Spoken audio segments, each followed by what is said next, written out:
Greetings and salutations, Kyllax here, back with another episode in my lesson plan, this time Know Your Role Guardian Edition, focusing on those poor unsung heroes of the dual lane, the Guardians. So what's the role, what's the job of a Guardian?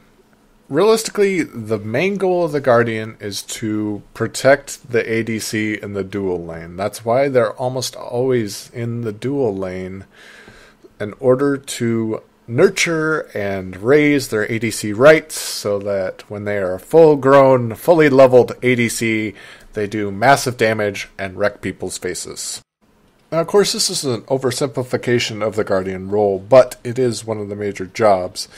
They are meant to protect everybody else on their team, and the way that they do that is always being on the front lines and taking and eating all of the enemy abilities. And by eating, I mean their defenses essentially absorb all of the damage that the enemy team outputs. That way, all of the damaging abilities are on cooldown, and now your team can counter-initiate or essentially just initiate, depending on where in the fight they are. So being on the front line of your team gives you the enormous responsibility of initiating team fights, deciding when to commit and try to kill as many enemy as you can. So I feel like I need to put out this disclaimer as well, that Guardians aren't that tanky at early levels, so you have been duly warned. So now Guardians protect their teammates by what's called peeling, and that's getting the enemy off of your teammates. So a Sobek Charge Spray, the Athena Confound, aka the Taunt, the Ymir Frost Breath, basically something that stuns and or stops them from pursuing your teammates. But I also like to think that peeling can be in reference to getting a enemy away from their team. So a Sobek Charge Prey into a group that pulls the squishy mage that flips him back into your team, who is instantly killed when he lands. One of the distinguishing features of a true Guardian, those that have been actually assigned the role of Guardian, is that they either have a defensive passive or they just have defensive capabilities kind of built into their kit. An example is Sobek's passive, which is he gets protections for successful auto attacks for a certain period of time. And as well as Athena, if you dash through an enemy or dash into an enemy, will be able to absorb one auto attack up to a max of 3 stacks. Guardians will also tend to have kind of a higher base defense as well as leveling of that defense as compared to the other gods in Smite. And that's made up for in the lower base attack of these gods. Now, another PSA for Guardians is that they have extremely low damage output, both on their auto attacks and usually on the majority of their abilities. So just be forewarned, you're not going to be able to burst anybody down or auto attack realistically anybody unless they are within an inch of their life. One thing that Guardians are good at, and that's not often thought of or brought up, is the distraction factor. They're low health baits, as well as just in-your-face CC annoyance factor that pulls an enemy team away from an objective is a success for a Guardian. They're able to distract the enemy team from what they're supposed to be doing at that time. One of the distinctive things about Guardians is just the amount of crowd control that they have built into their kit. Now, while it's true that there are a lot of gods in Smite that have their own crowd control, it seems that Guardians have more variety in crowd control built into their kit as compared to other gods in Smite. So like every other video that I've done, what do Guardians need in order to be successful? Well, much like ADCs, they need items, but unlike ADCs, they just don't need as many items in order to be a quote-unquote successful tank.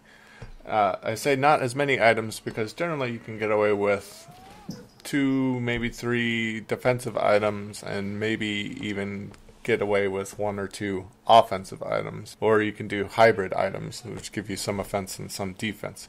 So that poses a problem because your gold level is much lower, your GPM, is much lower than what an ADC will get because you're allowing them to get last hits, plus you're also rotating out, So the way you make up for that is by buying items that increase your gold per minute, items like Midas Boots or Watcher's Gift. So more important, in my opinion, than what a Guardian has is what a Guardian needs to know. And those are things such as rotating to the mid camps every 3 minutes. Why? Because you are more able to rotate to the mid camps and leave your ADC to solo farm and get to his late game that much faster.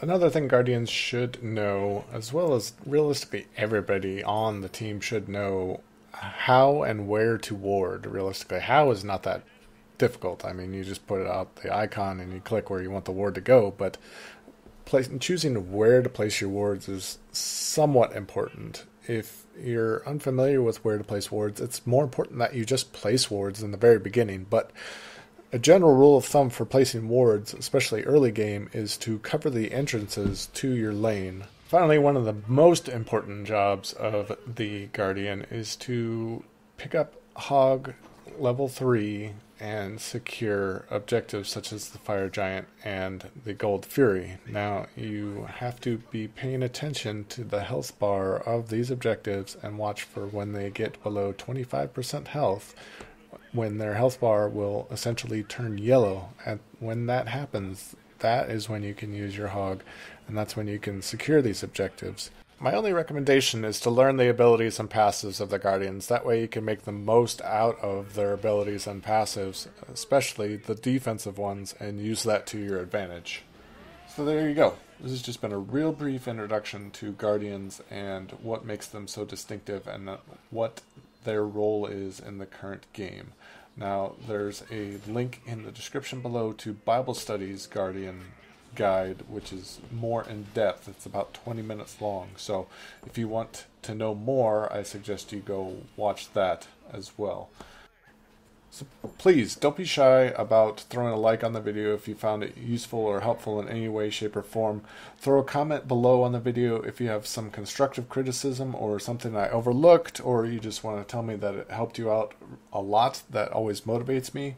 So please, don't be afraid. I read all the comments and I try to respond to all of them. Finally, if you want to know more and know when these videos come out in the future, please subscribe to the channel, as I will be putting these out as I find the time. Thanks for watching. I hope to see you in game.